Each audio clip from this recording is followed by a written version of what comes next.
Halo, welcome to my channel. Terima kasih kepada Bapak Subahan Hari MPD selaku pembimbing kami. Yuk kenalan dulu dengan kami, Putri Windiani, Umu Mujahidah, dan Angela Kusuma Dewi. Yuk simak videonya untuk mengetahui apa sih itu gimnospermae, seperti apa ciri-cirinya, bagaimana struktur dan siklus hidupnya, lalu seperti apa contohnya, dan apakah manfaatnya. Nah, ini dia penjelasannya, disimak ya guys. Apa sih itu gimnospermae? Seperti apa ciri-cirinya? Pengertian gimnospermae. Gimnospermae berasal dari bahasa Yunani yang memiliki arti kata dari gimnos adalah terbuka dan spermae adalah biji. Jadi, dapat diuraikan, gimnospermae adalah sekelompok tumbuhan yang memiliki biji terbuka. Mengapa dinamakan tumbuhan berbiji terbuka? Karena dilihat dari penampakannya, biji pada kelompok tumbuhan ini terbuka. Tumbuhan gimnospermae tidak memiliki ovarium sebagai tempat perkembangan biji, dan juga serbuk sari akan langsung jatuh di tempat ovum yang berada di dekat mikrofil, sehingga tidak akan terjadinya penyerbukan pada tumbuhan gimnospermae tersebut. Organ reproduksi pada tumbuhan gimnospermae yaitu strobilus yang terbentuk dari daun yang khusus untuk dapat menghasilkan gamet atau sporofit. Selanjutnya, kita akan menyebutkan ciri-ciri gimnospermae. Yang pertama, memiliki akar, batang, daun yang sejati. Daunnya lebih sempit dan juga kaku, bakal biji tidak mendapatkan perlindungan dari daun buah.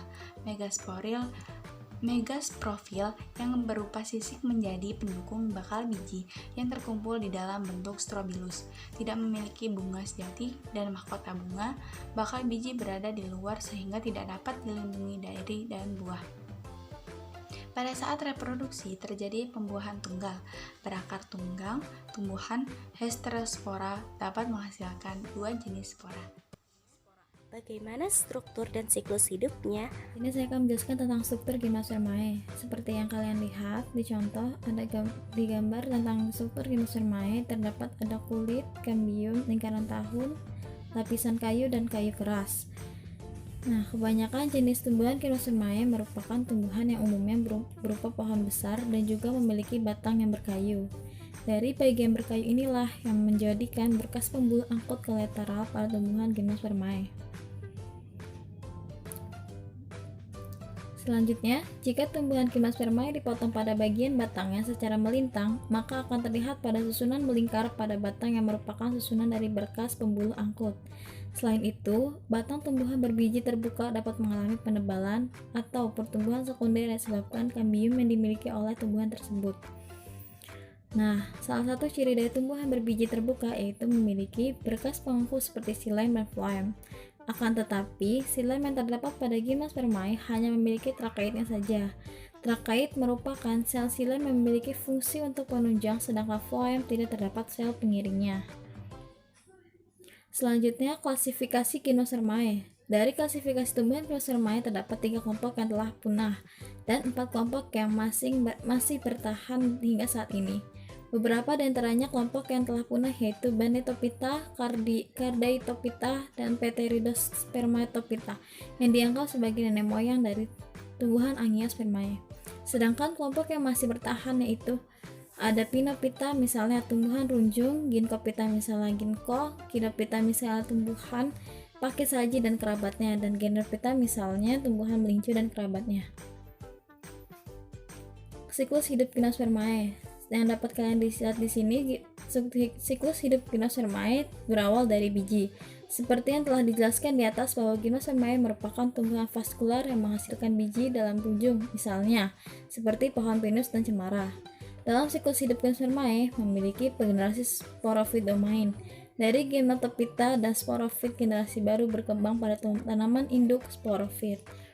Lalu, seperti apa contohnya? Dan apakah Assalamualaikum, baiklah saya akan melanjutkan penjelasan presentasi dari Angela. Rujung itu terbentuk pada tanaman sporofit dewasa. Dalam rujung jantan terdapat spora yang berkembang menjadi gametofit jantan. Jadi, setiap gametofit jantan itu terdiri dari beberapa sel tertutup dalam sebutir serbuk sari. Nah, sedangkan dalam rujung betina, spora betina berkembang menjadi gametofit betina. Jadi, dari setiap gametofit betina akan menghasilkan telur dalam sebuah bakal biji. Nah, kapan sih penyerbukan itu dapat terjadi? Jadi, penyerbukan itu dapat terjadi saat serbuk sari ditransfer dari rujung jantan ke betina. Yaitu apabila saat sperma berjalan dari serbuk sari ke telur sehingga pembuahan dapat terjadi, maka hasilnya yaitu zigot diploid. Apa sih itu zigot diploid? Jadi, zigot itu adalah sel yang terbentuk sebagai hasil bersatunya dua sel kelamin yang telah matang. Jadi, zigot tersebut akan terus berkembang menjadi embrio dalam biji yang membentuk dari ovula di dalam rujung jantan. Nah, zigot tersebut akan terus berkembang menjadi embrio dalam biji yang membentuk dari ovula di dalam rujung jantan. Jadi, apabila benih berkecambah, mungkin dapat tumbuh menjadi pohon sporofit dewasa.